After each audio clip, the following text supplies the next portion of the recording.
Network News. Dinampot ng mga tauhan ng CIDG ang isang lalaki matapos mapaglaban ito yung nagbebenta at nahulihan pa ng mga illegal na LPG cylinders dito sa Rizal, Nueva Ecija. Ayon sa ulat ng CIDG, ay nagsagawa sila ng bypass operation sa Barangay Poblacion West kung saan ay nakumpiskan nila mga tangke ng gas na nagtataglay ng mga rehistradong trademark, ngunit wala namang kaukulang pahintulot para ibenta.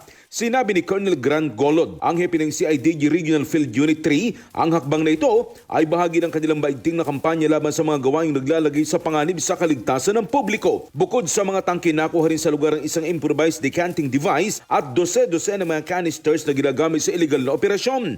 Binigyan din ng mga otoridad na ang ganitong uri ng negosyo ay hindi lamang lumalabag sa trade laws, kundi nagdudulot din ng banta sa patas na kompetisyon sa merkado. Ang suspect ay nasa kustodiya na ngayon ng CIDG Nueva Ecija para sa booking at documentation habang inihanda ng kaukulang kaso laban sa kanya. Kasama mo sa Arimen Nueva Ecija, Radyoman Ace Blanca, Tatak Arimen. RMN Network News.